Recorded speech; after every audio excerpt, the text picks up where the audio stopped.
We're live on the couch. Well, kind of on the couch. The couch is somewhere over there, but relaxing, talking about topics and subjects that aren't always relaxing, at least for NFL decision makers, and can be exciting, invigorating for us. Really, number one, Cardinals, Kyler Murray, Eric Galko put that out there first. Is he still sticking by it now in March? That and more this week on the couch. Eric, I think it was February 11th when you tweeted out number one, Cardinals, and you were unequivocal about it. But the Cardinals seemed to want to do nothing but create a smokescreen or doubt. Has doubt crept into your mind? No, not at all. Aside from what I've heard, and again, February 11th, the exact quote was "Start your mock draft," and I'm right because number one's pick. But aside from even just what I've heard and other people, I think if you think of it from a why does this make sense perspective, it all makes sense without using anecdotally as opposed to using just people telling me things. And I think the first one is the most important one. Kyler Murray was choosing between baseball and football, and if he leaves the top 3 or 4 picks, he'd make more money in baseball. So if he was going to enter the NFL draft, I think financially makes sense to, hey, make sure I'm going to go in the top 3, 4 picks. So that means, and I had been told that 2 teams, Fortune and Kyler Murray, Cliff Kingsbury and the Cardinals, and Brian Flores and the Dolphins. The Dolphins picking at 13, so have to tree up to go get him, and they would have. The 49ers would love to go down. But I was told Kingsbury said, yeah, make your move, and wink, wink, it'll be you. And the second part of that quote is from Kingsbury and the Cardinals' perspective, you've got the Seattle Seahawks and Russell Wilson in division. You've got Jimmy Garoppolo and Kyle Shanahan in division. You've got a guy, Sean McVay, who's pretty good, and Jared Goff in division. If you don't think Josh Rosen can win you 6-7 games this year and next year, you're fired. And believe me, the whole NFL would love to have Cliff Kingsbury go down in flames. So Josh Rosen was never going to be the quarterback of the Cardinals, whether they're the first pick or not. I think from Kingsbury's perspective, hey, I can choose the Jets job, to pick later in round 1, or I can get the quarterback I think is the best quarterback in college last couple of years. That's Kyler Murray. So all those evidence points to this, along with, yes, I was positive February 11th, and I am more positive. In fact, I've been told that Kyler's been told that officially he will be the pick. So he will be the pick first overall, and I think the Josh Rosen stuff is fascinating. And maybe that's the next phase that we're in, is that Josh Rosen market and OTAs opening. But I want to go back to something you said really quick, that the NFL would love to see Cliff Kingsbury go down in flames. Expand. Yeah, I think there's been a huge push recently, right, to have the Sean McVay disciples and the quarterback gurus and the offensive coordinators guys be head coaches, because what a lot of teams have done is, hey, we're going to hire a young offensive genius to be our head coach, and then have some older coaches around him. So that's the trend right now. And I think a lot of smarter teams, or at least teams that are trying to get ahead of the curve, are trying to go the other way, the older coach route, and have, fill the offensive spot where you can. The Cardinals went the complete third direction, which is take a guy who was a hotshot guy in college and put him in place. That Cardinal staff right now is a bunch of 30-year-olds, maybe 2 or 3 40-year-olds on the coaching staff or in the front office right now. So, they're still figuring out what the heck to do here in running a football franchise, nonetheless, having innovative offense. So I think the NFL would love to say, hey, that didn't work. Let's go with the safer guys. A guy I think is a great example of Jim Caldwell is a fantastic offensive mind that kind of gets forgotten about because he's older now and not look like he's 20 years old like Zach Taylor does, which I'm not hating Zach Taylor. I don't think I'm 20 years old too as well, but it's that mindset of like we get the young, innovative guy when a guy like Jim Caldwell is great. So I think a lot of the NFL brass would love more Jim Caldwell's getting head coaching jobs, but I think right now the NFL is pessimistic on Cliff Kingsbury, and we'll see if they're proven right or wrong. I think the Cardinals know that, hey, we got to get Cliff Kingsbury everything we can in year 1, because if fails year 2, he and Steve Keim are easy scapegoats why that wouldn't happen. That Cards franchise may be in the lurch, and Steve Keim as GM, it just doesn't quite make sense to me that he's still the GM, and it may slow them down the way it slowed down Cleveland for a while before they got things lined up.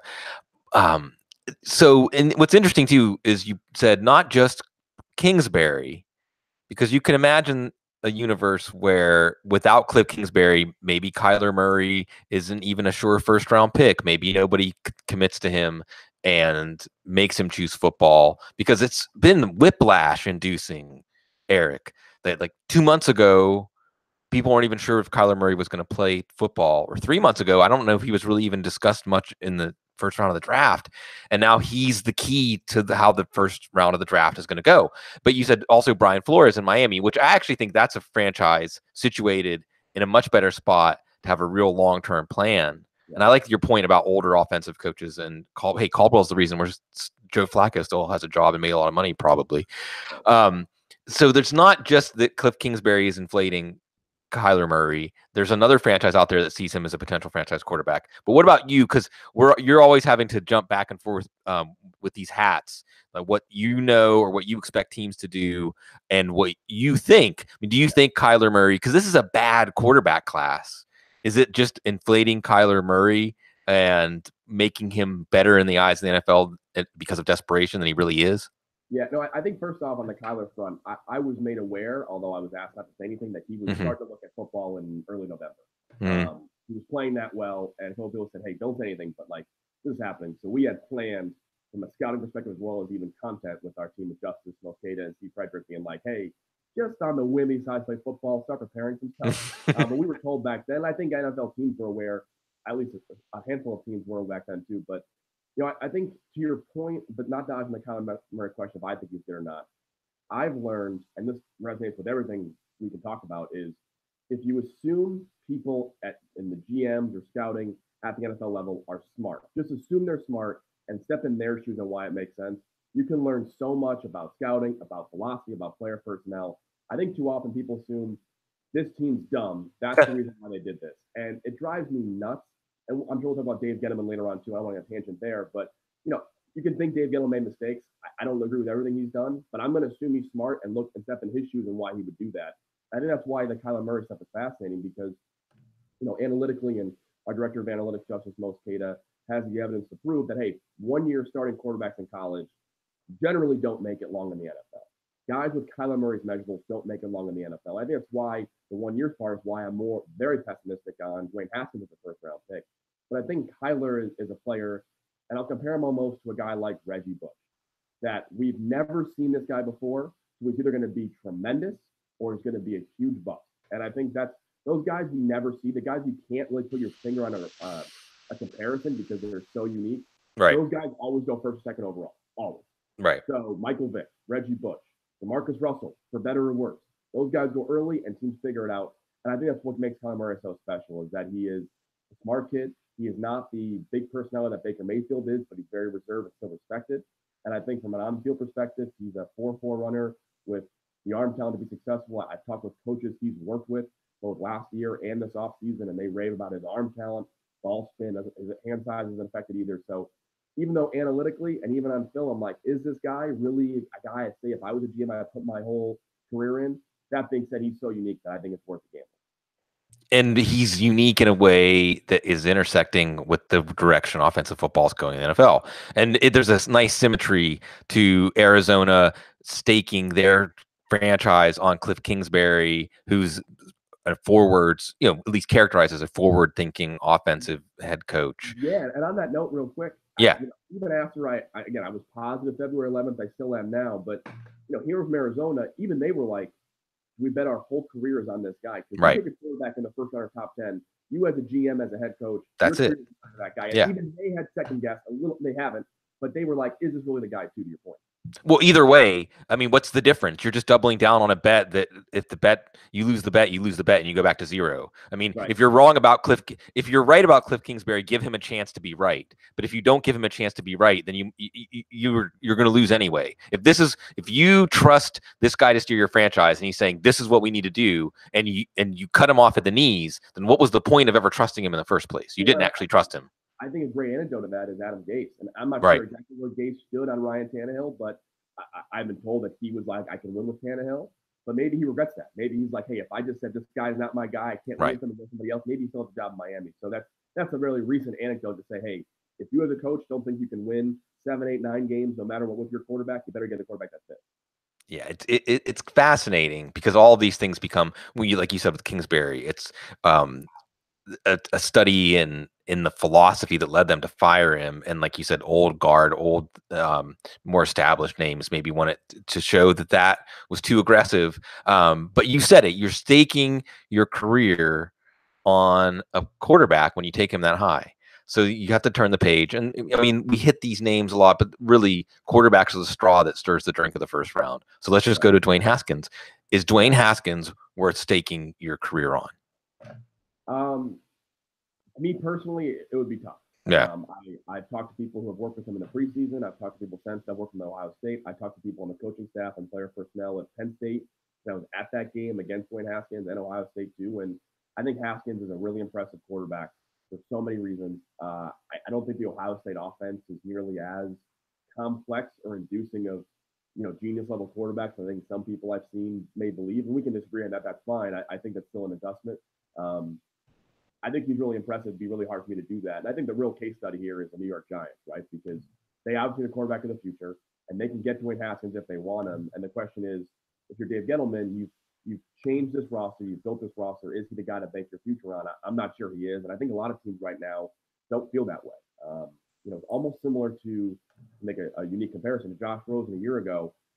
There are not that many teams that think Dwayne Haskins is the first round pick. Now there are some, and he will go in the top 13, 14, 15 picks.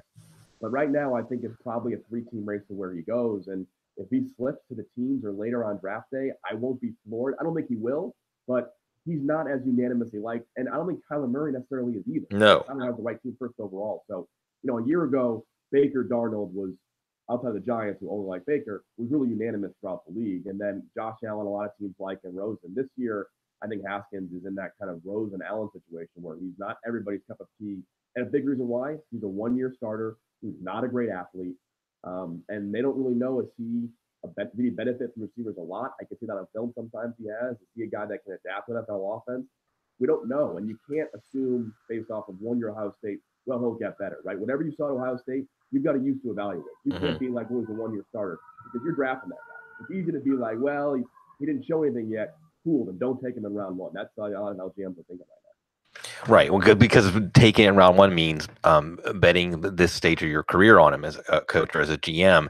And I agree. I was just watching Haskins right before we went on the air, and I just kept seeing Byron Leftwich. And a few people pointed out correctly that he doesn't have the big hitch, the big windup that Leftwich had, which made it more fatal for him than just a limiting factor. But still, the way he is a lumbering, slow mover. He doesn't create his own space in a pocket. He doesn't react well to a pocket that's been compromised, and he needs space. He doesn't have the big wind up and step that Leftwich has, but he still needs space. Like you talk about arm talent. I think Kyler Murray is a really excellent quarterback to demonstrate what arm talent is, because it's being able to make throws from different arm slots, from different platforms, in different situations that the NFL game forces you into much more than the college game does. And Haskins is a nice see it, throw it quarterback. He can be hyper accurate at times, but he has to have an offensive line that gives him space, or it's just not going to work. And that's something that should give you pause if you're talking about staking your career on a quarterback. And you said 13 or 15. It's, you get to Miami, you get to Washington, and we have the shuffling with quarterbacks. If the NFL is rational, like you pointed this out, and I like that you're raising the specter of, these quarterbacks could drop. Dwayne Haskins could drop.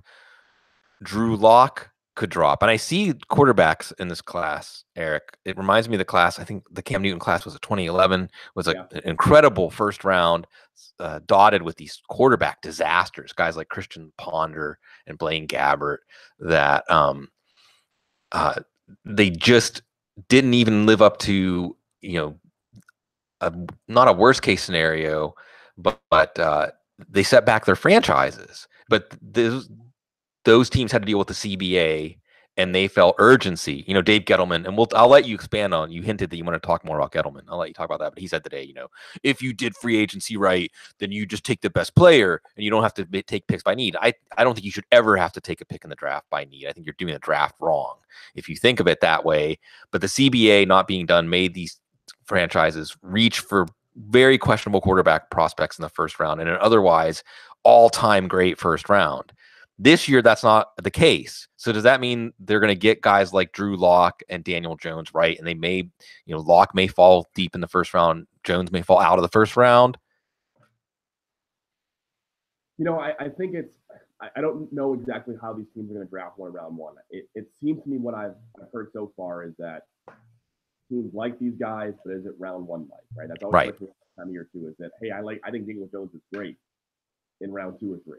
And that's always some people I think, you talk to especially if you're not talking to GMs, which I don't talk to any GMs frequently, you know what I mean? But you can talk to people in the system like, hey, we like this guy a lot. But again, as a GM, you're taking your reputation of a guy in the round one. And then does John Elway want to take Drew Lock in round one for sure? Or is he hoping he's there late round one to trade back up for? Do the Raiders or Giants want Daniel Jones in round one? Or are they saying, hey, early round two, we'd love to get this kind of guy? So I think that's why it could be your point that was 2011 draft with Jake Locker and Jake Locker, another one. Yeah, and Andy Dalton early round two. It could be one of those type drafts. I do think Drew Lock's going to go somewhere in the top 15 picks. The Broncos seem to be almost too obvious at this point. John Elway does like him. I think that's maybe too obvious. The Jaguars and Dwayne Haskins is kind of where I'll mock right now. If I had to bet on it right now, I probably would bet on that one. I don't think he gets past the Jaguars at 7. I don't think Foles will get into that. And actually, Dwayne Haskins' best comparable is Nick Foles. And I think excellent, he's probably going to be a Jaguar. I feel pretty good about that right now. That may change. But the real team I'm curious about, especially these quarterbacks and Drew Lock and Dwayne Haskins, even Daniel Jones kind of being in that, some teams like that guy, the Cincinnati Bengals. And one team I talked to, a lot of teams do internal mock drafts, right? And they kind of project where it might go. They change it a lot too, just like fans do, but they have a lot more insight, not just into what they've heard, but also who do these guys truly like, and they have a better feel for scheme fit than people on the outside ever will. And one team has the Bengals taking a quarterback. And I've only seen one or two so far, but it's intriguing that that's going to be the case. And the Redskins, will they take a quarterback with Case Keenum, Alex Smith money, and going to roster a guy for no reason? I'm not really sure, but I think the Bengals are the one wild card team to be, hey, if Drew Lock's on a Bronco, is he a Bengal? Is Daniel Jones a Bengal, or is he a Giant or Raider? Is this another team look at Daniel Jones as well? But I think right now the Bengals are the intriguing team I'm watching out for. That we'll see if the Bengals take a quarterback, we'll have 4 in round one. If they don't, maybe just 2 or 3. And Zach Taylor, I think, leaving the door open to that. And that it's funny because we say staking your career, you're just stopping your career on a quarterback. But with the Bengals, who knows how long of a leash they'll give Zach Taylor? Maybe. And it's funny you mentioned too, Dalton going in the second round, Colin Kaepernick in the second round. There was a time that quarterbacks with questions, but that also had some potential would fall to the second round. Yeah. We'll see if that happens. On that note too, if the Jaguars pass on Haskins at 7, yeah, they might get him early round 2. I mean, sure. I know it's to say, but from what I've heard about Haskins at Ohio State, he's not this perfect prospect. He's not this automatic pocket passer who's going to be great in the NFL. He's probably more of a second round pick that had. We've seen that with Terry McLaurin, Paris Campbell, the other guys in that offense. It's a really good offense and didn't have the hardest schedule. Played really well. He's a really good. I mean, really good quarterbacks go around 2 all the time. Again, I think the Jaguars at 7 might take him, but I'm not sure if the Dolphins love him. I'm not sure if he's the Bengals guy. He's not the Broncos guy. We're kind of out of teams there, if not the Jaguars. So if Dwayne Haskins doesn't go 7 and he goes early round 2, again, you should not be surprised at all to hear that. And if that's like last minute breaking news or someone on Twitter wants to say you're an idiot, fine. I'm telling you that's the real feeling in the NFL right now. Not a lot of teams are confident in Dwayne Haskins as a first round pick. That's a report. You can say that. Yeah, he's a limiting quarterback. And if you can build an offense to maximize him and build that fortress around him and take advantage of his accuracy and his confidence and processing speed as a passer, you can get a lot out of him. But he's the kind of quarterback that keep you in quarterback purgatory. I like how you keep saying 6, 7, 8 wins and things like that. I mean, it does seem like Cleveland's an example and Miami's an example that maybe teams are understanding that there is something about quarterbacks where even if you have a lower floor, you have to get a quarterback with a ceiling to get you out of that purgatory. If it's a quarterback that you're going to use his surroundings to make him better, well, you don't have to take that quarterback in the first round. The second, and you just said right there about Haskins, right? If you have this and this, the second you do that, right, you can quarterback in round 1. I think teams are seeing that, and I think you should have a quarterback, and he should fit your system, but it should be cool. I just got myself 6 wins next year, so I've got to find a way to get 4 more in the rest of my roster. And if you don't feel that with your quarterback, then I think a lot of teams now, again, there's some teams who are a little bit more old school, right? They want a quarterback who can start and be young, and they'll figure the rest out. They believe that all you need is a quarterback who can figure the rest out. But I'm not sure a lot of teams think that, and that's why Haskins, pessimistic on. I think some teams, multiple teams I talk to, are higher on Drew Lock than Haskins, just because they feel that, hey, this guy, I know what he is. He's a 2-3 year starter. he's limited and he doesn't fit our scheme, one team said, but if I would just neutral team, I'd probably trust him more than Haskins because he's played more games. And, Haskins, again, reiterate, not trying to bash Haskins here, but he was not this glory to God future franchise quarterback at Ohio State in the locker room, to coaches, to teammates. Like, he is not this perfect prospect that I think a lot of people want him to be. So, again, if he falls around, I won't be surprised. And I think personally, I think I'll take Kyler Murray in the first round, but outside of that, these quarterbacks, I will not take them round one. And last year was just Baker and Darnold. And the year before that, it was just Mahomes, and that was it. So I think there's a pretty good track record of the known quarterbacks and first round guys or not.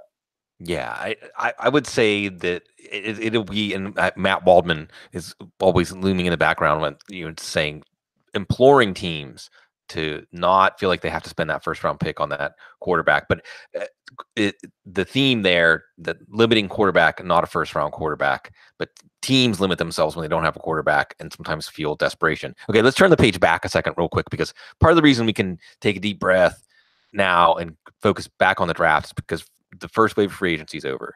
And I'll just give you the wide open floor, Eric, and just say, what stood out to you, or what will you remember, or what shocked you the most? Just what in this year's free agency grabbed you?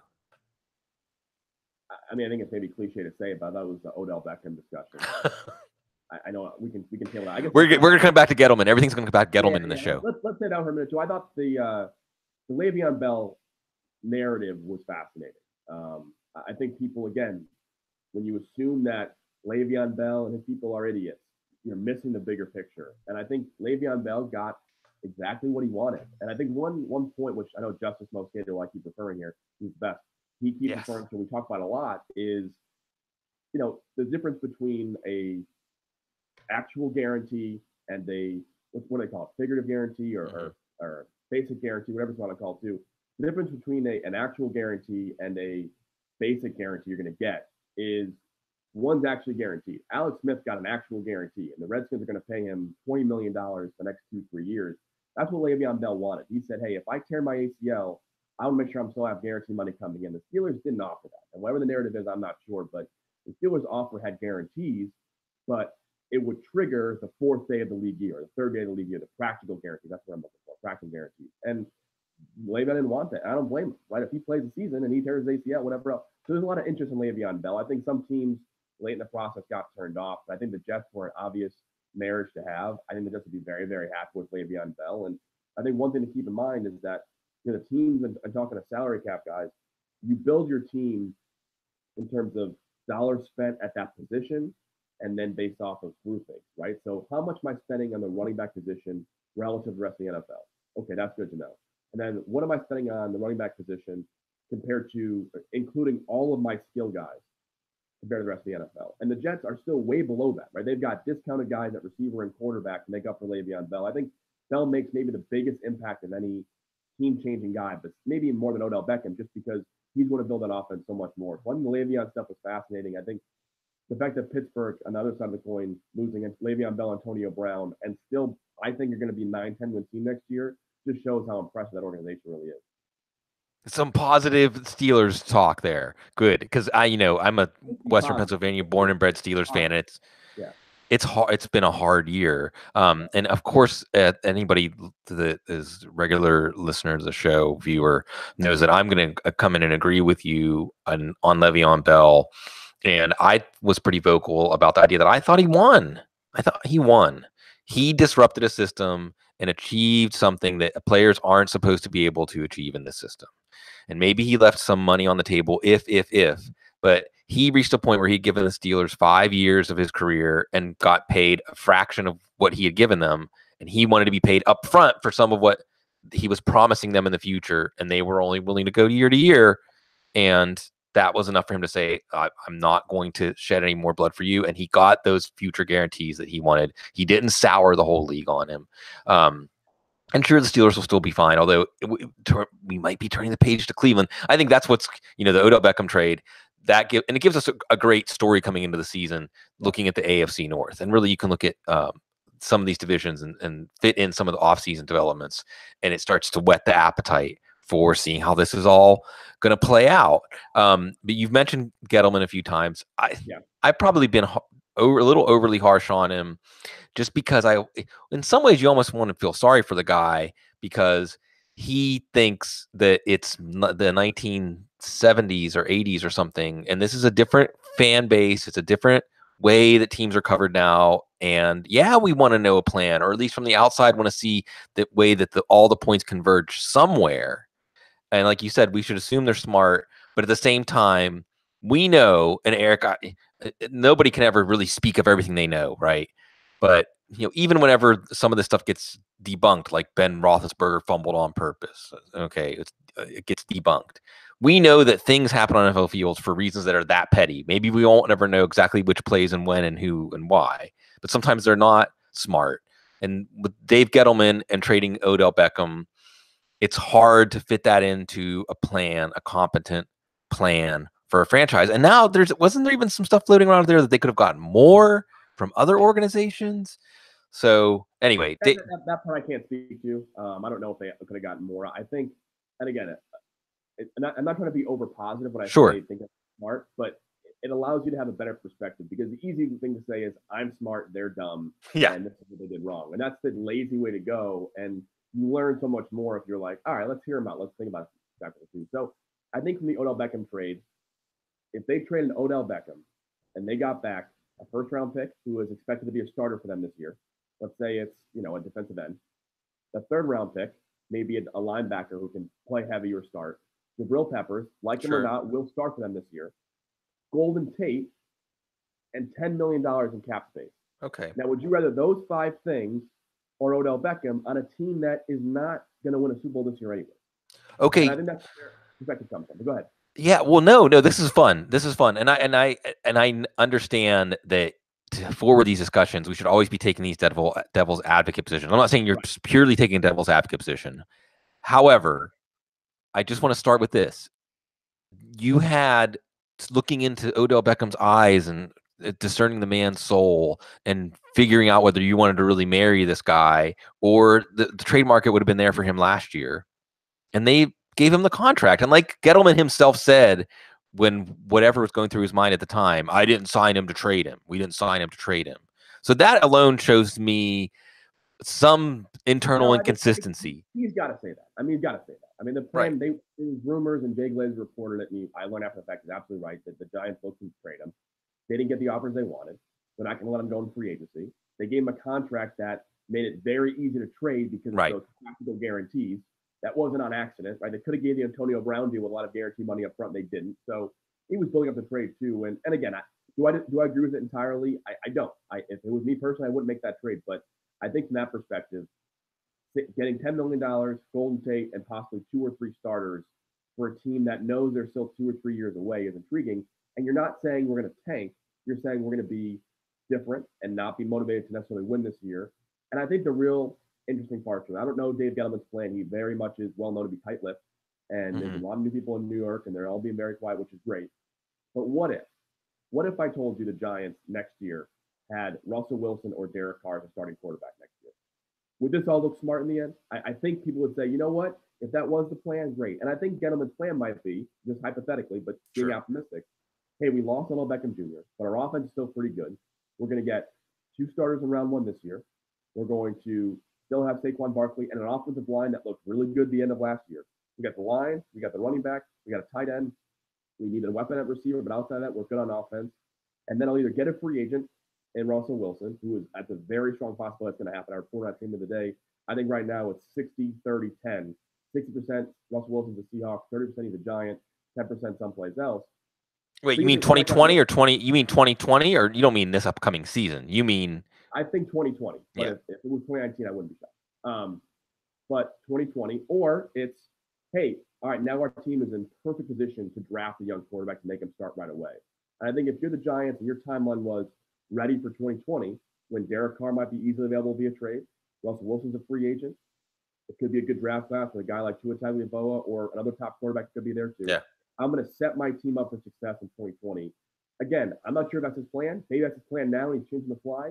But with all due respect to him, I think it could work. And it could work in the end too. And I think that's why the Giants maybe aren't inept. Maybe they're just not revealing their plan. He's notably tight-lipped. And they're going to be, I mean, again, Montez Sweat probably their pick at 6. That's kind of a well-known thing at this point. That'll be their pick at 6.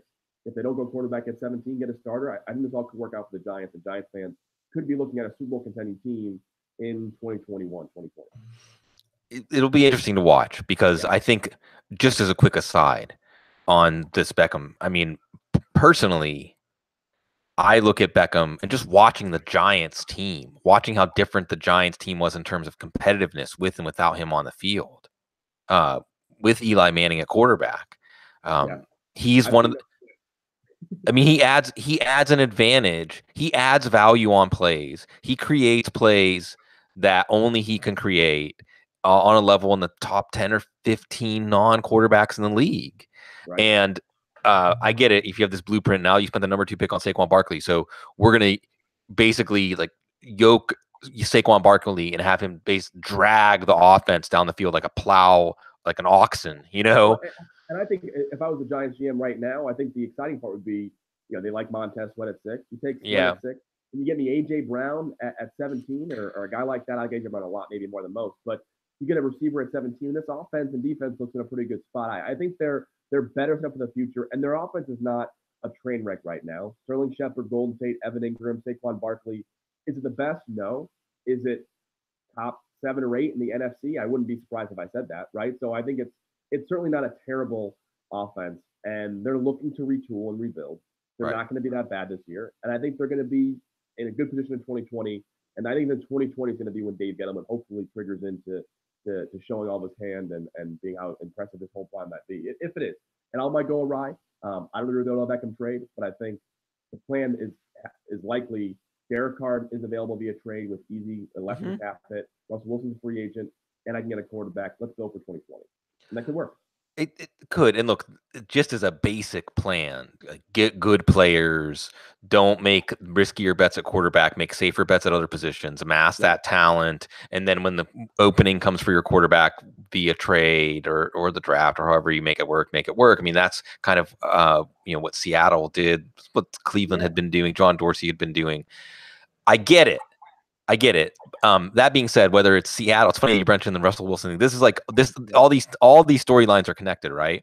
Yeah. And because what it is teams thinking about running the ball or thinking about the running back position as something really central to the success of the offense when everything else points in the direction of passing, in the passing game being more important than the NFL. And Baltimore's going to be interesting too because they're going into the season.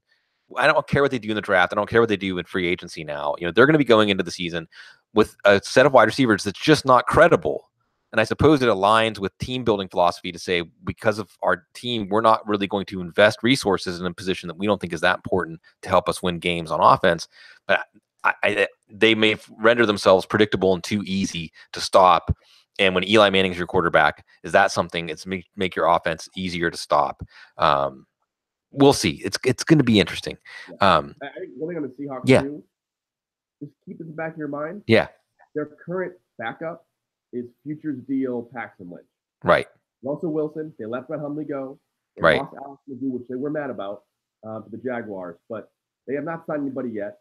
There's no one free agent to be a part of their plan too. And their quarterback is in the last year of his contract. Right. If the Seahawks made a trade for a quarterback or drafted one in the first 2 rounds, wouldn't surprise me either. Again, the Seahawks know what they're doing, and I think you can use what teams do in the offseason to be more than just say where they might draft, but what is their overall team philosophy? And right now, the Seahawks not having a backup quarterback when their quarterback and their team is kind of rebuilding already. Right? Their defense is rebuilding. Their offense is still a work in progress. No backup quarterback on a 1-year deal.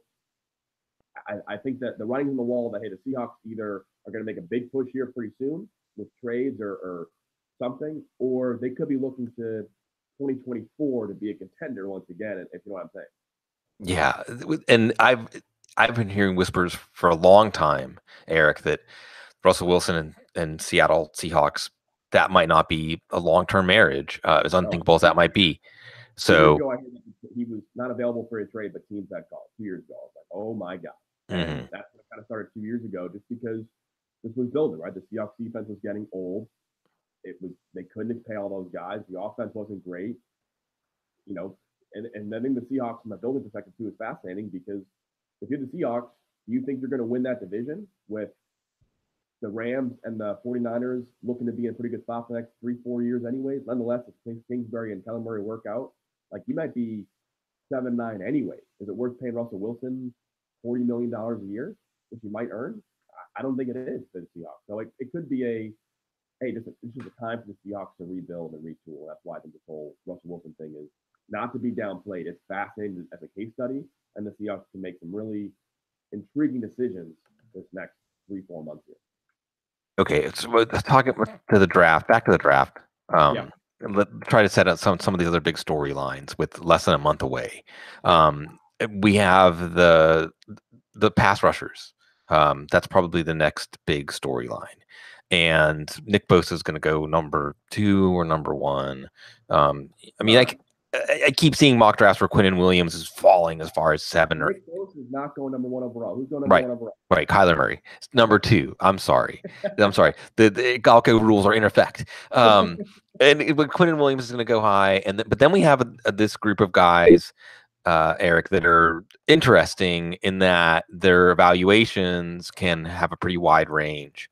Yeah. So their draft potential spots a wide range. Rashawn Gary, Ed Oliver, Montez Sweat, Brian Burns, I think is someone who continues to have a lot of positive momentum. But you see them anywhere from 4 or 5 in mock drafts to the late first. And like you said, teams are looking at mock drafts. And mock drafts, however people want to dismiss some of them as clickbait, or really, and in some ways, aren't mock drafts really performing their purpose if they're just out there to be hated on? And you almost see now people pushing their mock drafts out saying, go ahead, hate on my latest mock draft, because that it's almost there just rolled out for people to throw their tomatoes out, and it performs its service for the NFL fan base. But you see that wide range. Where are these players that all have very moldable traits, and in some cases you see some refined game? Do they fall closer to the top of that range or the bottom of that range? Yeah, I think the one guy I think you said maybe a little bit, but the Josh Allen aspect is interesting. I'm not sure a lot of teams are as universal on him as it seems. I think the Jets do like him. I don't know for sure, but Jets do like him too. But he's right in that same mix. A lot of guys you mentioned, and they're teams that have Brian Burns, number 2 after Nick Bosa. I'm going to keep saying Joey Bosa for as long as sure. But no, I think Quinnen Williams is not nearly a lock. I think in a world where Kyler Murray didn't exist, I think he might be the first overall pick to Arizona. But outside of that, I'm not sure who thinks he's a top 5, 6 pick. And I think even Nick Bosa, his injury stuff is real, and the 49ers feel comfortable with it. They're not always the best judge of injury or success in their draft picks either, but they seem to like him quite a bit too. But I think that the Clemson defensive linemen have gotten lost in this great defensive tackle class and defensive line class. I think Dexter Lawrence is as sure of a bet that you're going to find. And if I was a GM, I'll take a sure bet over a guy like a Montez Sweat or whoever else anytime. Like I think Dexter Lawrence is probably a top, for me personally, not our staff, me personally, probably a top 15 pick in this draft, just because I know exactly what he is and I can trust him. And Kylan Farrell, same idea too. But I think the guy I'm most intrigued by is Brian Burns. And I think he has so many tools, but he's, he might be Danielle Hunter and get so much better in 2-3 years, or he might, doesn't pick that same way and maybe is just a mediocre, high upside guy. Wish he could have been something better. I think he's the guy that I talked to a few teams and seen their board, and they think some teams think he could be a top 5 overall type guy. Some teams think he's a late first, early second round guy. I don't know. I haven't talked to Brian Burns myself. I've heard positive things, but he's the guy I'm most intrigued by, that if he goes early, he may be a huge bust. If he goes late in round 1, maybe he's the best pass rusher in this draft in the next 2-3 years. It wouldn't surprise me at all if he's better than Nick Bosa and Josh Allen and all of them. Yeah, and I think like I said, positive momentum, top 10. And it's not just, I think a lot of the questions, if you rewind to January, February, I mean, the combine, his size, that question went away. And he's got a combination of traits and refinement that I think gives him balance in a way that you don't necessarily see and even Josh Allen. I thought Kyle Posey, everything he does is great. Pointed out some of the limiting factors in Allen's game that point to what you said. He's not this consensus top 5 pick slam dunk prospect the way he maybe mock drafts characterize him to be. And with the Jets, if they do this, Kyler Murray changing the course of history in the NFL, depending on what happens. If somehow, I'm sorry, he's going number one in an alternate universe, the Jets want someone to trade up to 3 to get him. Yeah. So we'll see what happens. What about? Go ahead. Another key aspect too is that the Niners, they like Nick Bosa and they still want to trade down. The Jets would love to trade down. I think Right. that's because they know that they're kind of alone and liking Josh Allen much they do, and they might get him at 8 or 9. But that being said, because they don't have a lot of leverage, teams know they don't want to trade that badly. They know Kyler's not going to be there. The Dwayne Haskins people were really excited after the year in January, the Shrine Game Senior Bowl. People were excited about Dwayne Haskins. The more they've talked to people, the more it's like I'm not sure. But in the top, also the top 4 or 5 picks are going to be set in stone. The Raiders at 4, Mike Mayock is a draft Twitter lifer, and he wants many picks possible. And I think they're still going to trade down from 4 overall. I really don't know where they want to look. I know they like Ed Oliver. I don't think he'll be there at 21 when they pick again. Right. And no team thinks he's a top 5 or 6 pick, but they do like Ed Oliver, and maybe they have to stay put and take him. But a lot of teams I talked to said Jaguars going from 7 to 4 to get Dwayne Haskins makes sense. The Jaguars can probably stay put at 7 and take him right now. I think the Raiders are stuck at 4, and I would not be surprised if they reach on Ed Oliver in the top 4 or 5 picks they have to. Watching the mock drafts from January to March, and then April we get into the lying season. In April we get some incredible quality information in hindsight. We also get things that muddy the water in a way that make it silly in hindsight. But we've seen Devin White go to settle. You see him at number 5 a lot. Do you think that's real? Position values, off-ball linebacker, but he certainly had a great draft season, good enough to push him to the top 5. I think so. And first off, on smoke screens and stuff, first off, I'm not a reporter, so I'm not going to lie to you. Sure. I don't know where that comes from either. But I think I have learned, and teams have learned, hey, if you just take like a couple hours, you can figure out who most people's sources are. And you can be like, hey, this guy gets the wrong information on this team, the right information on this team every year. So if I was a draft Twitter person, maybe just spend, maybe I'm talking to Draft Network guys. Hey, just it'd be a great article, and you learn a lot if you did that for the last 3-4 drafts. With their mock drafts. But besides that note, the Devin White aspect, I think the last couple of years, teams are more and more okay with linebackers because we're in a nickel base, and you got to be able to play nickel and not lose in the run game. And that is so valuable if you have linebackers who can do that. And I think that's why White is so valuable to teams right now, is that if you can play nickel and you can still 6 guys in the box win because your linebacker can beat whoever their extra blocker is, extremely valuable. I think that's why teams are more likely to take linebackers in round 1. I mean, even a guy like Devin Bush is going to go round 1, and 2, 3, 4 years ago, he would never go round 1 either. So I think linebackers who are 240 and above, the CJ Mosleys, those guys are probably done going round 1 for the most part, but the guys like White, I think, are a little bit different. And it makes sense to Eric. This stuff keeps converging back in my mind at the idea of multiplicity, or being able to have the same set of personnel and have different modes and put the opponent at a disadvantage. Find a pressure point where you can create a disadvantage and attack it. And like you said, versatility, so important for those linebackers. And Bush is a guy I think was discussed for the Steelers at 20. Always one degree of Steelers in my head, hanging on to that. Well, lately disappointing suspense for the most part. I wanted to turn the page quick to something else because another role that you play is with the XFL. And the AAF kind of came out of the gate with a lot of, you're the director of player personnel, I should mention. And you can follow Eric Galko at his name, Eric Galko. But Eric, speaking as much or as little on the topic, and speaking, of course, only for yourself, you might want to, watching this as an interested observer of the AAF, how is that rippling into the XFL, it being, trying to accomplish the same mission?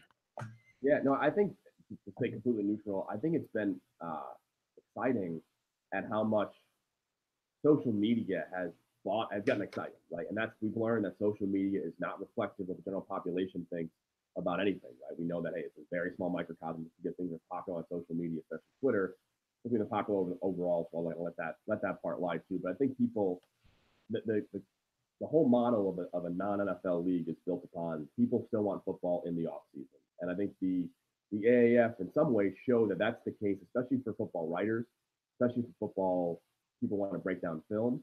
And I think the XFL, just to stay there, it's very exciting because we have a lot of plans to make fans and people engaged, not just in watching the game, and knowing what's happening and seeing teams build rosters and make decisions and really get a chance to be a part of this whole process. And that's one thing, I talk to people in the industry. Hey, I want you to be a part of the XFL. We're looking to kind of be in the fabric of the football universe, not because we want the NFL to say, hey, we're your partner. It's because we want to make sure that everyone knows that, hey, we're all in this together. This league's going to work. People have to truly be bought in. And it's not just follow us on Twitter or come to our games, but know what's going on, know the intimate parts of it. Hey, what do you think we should do? And I will say the excitement that people have shown and on social media and willingness to break down and know these guys and be excited about it, along with our very open-minded approach and very methodical approach. We're doing rules testing, and we're legitimately testing all of these rules, spending lots of money and lots of man hours to make sure our rules make sense, they're innovative, and also work with the NFL in that respect, and also what fans are going to like. And I think all the things we're doing is saying, hey, what do people really want out of a football league, genuinely, not just word soup, but just what do you actually want? Let's make sure we can execute that. And I think the fact that fans bought into the alliance, I'm very hopeful that they'll buy into the XFL even more so because of what we have to offer. And again, we're going to offer a lot more from fans than just a promise of gambling or watch our games on TV. So that'll be there, but we're going to do a lot more to make sure, hey, this is really exciting to be a part of. No, that's exciting. And I think that what it points to, one of the interesting things about social media is that it gives these ideas an opportunity to have everyone's attention long enough that if there's something there of merit, it can take hold and it can persist. So it's an exciting time. Always pushing the. It's going to take years, right? I mean, people need to be concerned about football in February, March, and April, and I believe that. I'm not going to limit saying that. So I think people will. I'm excited. I know the XFL has been a little bit quiet on some stuff. I certainly have been, but not to get the whole tease, but I think people are going to be really impressed. And if people like the AAF, I think they'll be very excited about the XFL offer too. Yeah, it's good because it's like you said, a laboratory, and it's a place that hopefully people. I mean, look, this is kind of what the internet has done in some ways positively, and we can talk about this, Eric, as people that have been in the draft media for a while. But it creates a space where people can try things, and whatever has merit or whatever gains an audience can persist and feed itself with the attention and loyalty of the people who appreciate whatever you're putting out there to consume. So it is more democratic. About 10 minutes left, just to kick some things around. And I miss, what was it? I forget exactly what you called your column, Eric. You were doing it like monthly. I would always look forward to what you would have in there, like what you're hearing or something like that. There it is. Yeah, state of the draft. But I know you were always dangling things that I would, in hindsight, look back and say, I remember it, just like with Kyler Murray to the Cardinals. You were the first person to put out there a certain team player combination. You have a couple of team player first round combinations for us, things that, if you were saying, and look, we know that the actual certainty may only be 10 or 15% certainty if you're saying these are things I feel good about happening in the first round. But give me a few team player combinations that you think are among the highest confidence in happening. Kyler Murray, the Cardinals. Right. No, but I think sure. Both Niners is very much pretty much set in stone. After that, I think the Drew Lock and Denver Broncos dynamic, the quarterback front, is very, very likely. I know Ben Albright, I think he's a dear friend of mine, that said they like him very much too. And he's even hinted, Drew Lock will go in the top third of the draft. And I'm like, we get it, Ben. We know the Lock is going to take him too. So I feel confident in that too. I'd say my confidence in the Jaguars taking Dwayne Haskins, whether it's at 7 or later, is probably 75, 80%. I feel pretty confident he's going to be there too. Montez Sweat in the Giants seems pretty well known. But outside of that, I'm really unsure. I think the one I've asked about recently, and we'll see, is will the Patriots make a move up the draft to get a tight end? They've not really done that in recent years, but they obviously need one now, especially. I think at 31 they're picking, 32 Super Bowl. So I think Irv Smith in Alabama. I know it's a rumored one, but one I know they do like him a lot too. But that's the one I'm trying to find more too. But I think as we get close to the draft, especially 2 weeks before, I won't be delivering any smoke screens, and we can talk again about, hey, where is that actually going to go, for sure. But if you can still bet on Kyler Murray in Vegas for a decent rate, I still would put the money on, even though it's probably minus 500. But I think there's 3 or 4 spots right now. I think a lot of teams, especially the Raiders, are still kind of figuring it out. They want Ed Oliver, but is he going to be the guy at 4? Is they like Daniel Jones? Will they take a quarterback in round 1 and not trade Derek Carr? I'm not really sure quite yet. And there are a few teams, especially these quarterbacks, with the Bengals being a wild card, the Seahawks being a wild card team. All the teams already know the quarterback stuff once it's figured out. And as we know, once the quarterbacks are kind of figured out, the rest of the draft kind of shakes into place. So a larger theme as we talk about this draft, this first round, Eric, is basically, and even with Kyler Murray, because I sense some hesitation, and I would agree. I mean, just watching Kyler Murray against Alabama, I mean, you see, he's far from a flawless prospect, and that's before you even get into, as you said, how long has he been doing it? How sure do you feel about this guy? Similar concerns about Haskins. That this is just a draft class with not a lot, not a lot of players that give you the feelings that a top 10 pick should give you, although they're players that these teams are going to have to take. In other words, teams aren't going to feel it is a draft where chances are if you trade down in the first round, you're winning the trade because of a sort of plateau or enough wide range of outcomes for these first rounders that you're not getting the caliber of player, say at 4, 6, 8, 10, or the caliber of quarterback, if we're talking about a quarterback prospect, that you would normally get. But are there a few players in the first round that you feel like will still be underrated and may fall to the second half of the first round, but should be in the first half of the first round? I think the exciting part about this is if you're this draft, you don't need a quarterback. It's a huge, huge win. And I think you mentioned earlier about the 2011 draft comparison. It's very similar in the sense that quarterback goes 1 overall. Dwayne Haskins might be Blaine Gabbert. Daniel Jones might be Jake Locker. Drew Lock might be Christian Ponder. And the teams in that draft class that didn't pick one of those guys ended up doing pretty well for themselves. So I think a couple guys that I really like a lot personally. I mentioned Dexter Lawrence. I can't say enough about him. I just feel so confident in him too. And one thing I've relied on more and more is, along with the film stuff, is also who are these guys as people. And as I do more player personnel and work with companies like URL Football and All-Star Games, like when you're around these guys for more than a 10-minute interview that you posted on whatever, on social media, and if you get a chance to spend time with these guys and turn off football, you learn so much about them. And Dexter Lawrence oozes that kind of stuff. I mean, he's the kind of guy that you can truly be one of the foundations of your defense around too. I mentioned A.J. Brown of Ole Miss. I like him a lot. Probably more than, not probably. I like him more. I think our grades overall like him more than DK Metcalf. As a receiver prospect, I think A.J. Brown is as reliable as you can get. I think he might be a late first round pick, early second round guy. But I think he's a receiver I trust in this draft class. I mentioned Brian Burns. I think the guy I'm missing here too. I do like Greg Little quite a bit as a guy that could be an elite guard, but definitely still left tackle prospect. But those are some names that I know they're not the top 10, top 15 guys too. And obviously I like Nick Bosa, I like Brian Burns. Those are guys more people know, but those are the kind of guys that I'm still really, really bullish on. I want to go back to something you said, and I think it's important. The phrase I've always used, Eric, is peeking through keyholes. We're peeking through keyholes. And in some ways, the conversation revolves around, measurables and breaking down of tape, because those are the things we have access to. And we build evaluations with maybe 40% of the planks that actually determine whether the structure is sound and survives or not. And in your role now with the XFL, you're on the other side of the door. You're not peeking through the keyhole.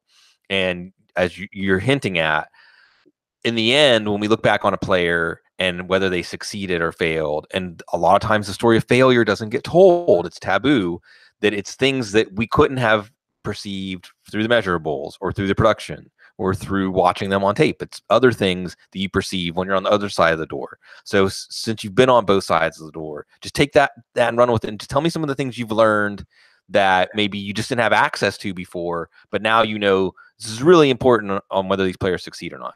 Right, and I think that's a dead horse in my earlier point too, but assume people are smart, right? Josh Rosen is a great example, right? He was a first-round pick.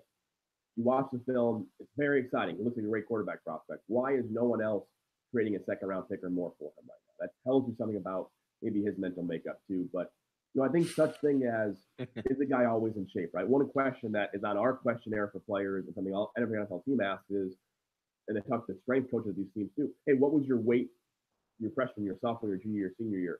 And just that alone sometimes is incredibly predictive, right? If a guy goes from 199 to 255 as a linebacker, oh my God, that guy works his butt off. And then you add other anecdotes to that point too. When our questionnaire is 2 pages long. Some teams, the Jets have 1 page or 5 pages. The Colts have 10 pages. I mean, teams have longer questionnaires. They're not trying to get. Not everything matters, but you got to find something that you can say that's the kind of guy I want to build on. And I think if you are in player personnel and in the GM, that's what people on the outside need to appreciate. You need to hire 7 to 10 people every draft class. You're hiring people.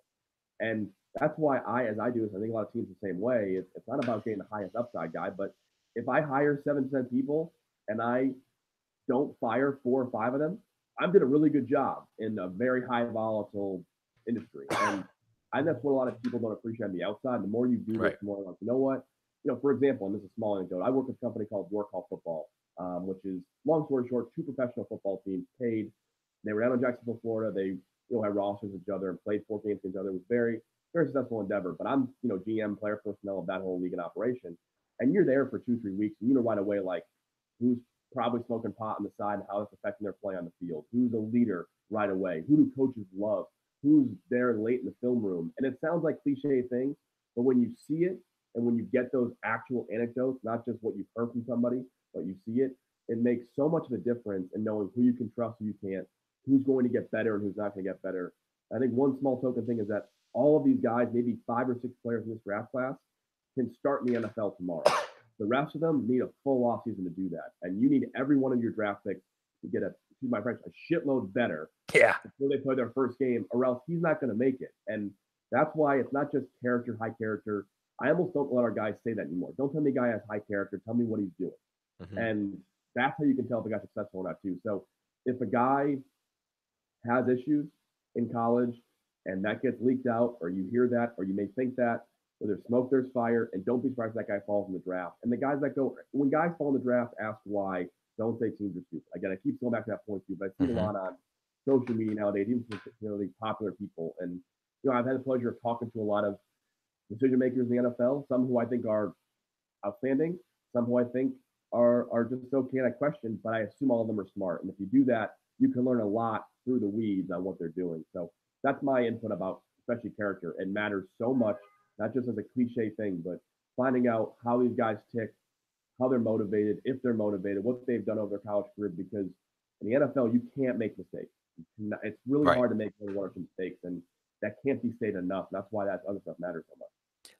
Matt Waldman wrote that piece, The Great Emotional Divide, and I always point to it, and I think I mentioned it recently when I was talking to Matt. It's like almost like an intro piece that you would read on the first day of a college class, where that jump, like you said, you can't make a mistake. The dedication, mind, body, soul dedication necessary to survive and thrive in the NFL is the biggest knockout factor of whether prospects make it or not, over any measurable or production or skills or anything like that.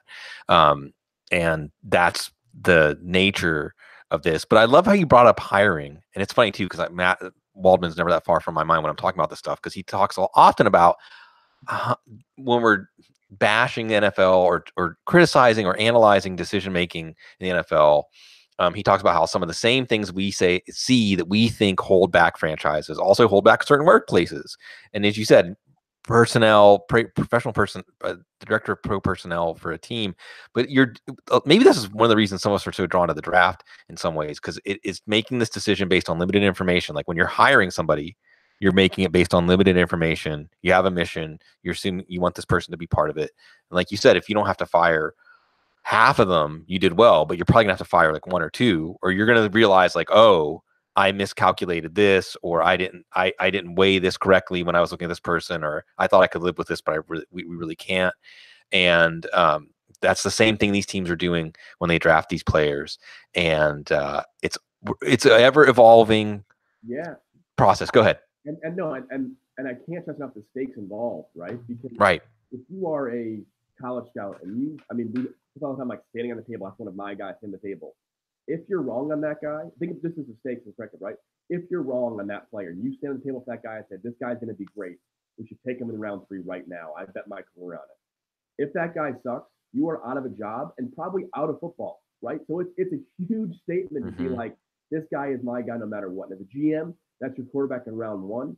And if you're a college scout or an assistant director of scouting, whatever else, that's round 3 or 4 for you too. So it's really easy to say from the outside, hey, I can trust that guy. And that's why a lot of GMs take that away from their scouts. And I think John Dorsey is great at this, is that he is one of the best decision makers in football, who takes the input of his people around very, very seriously and trusts them a lot. Yes. But also doesn't put that pressure on them if they're wrong, right? He owns all that stuff, for better or worse. He happens to be really good about discerning what do people say and if he agrees or not.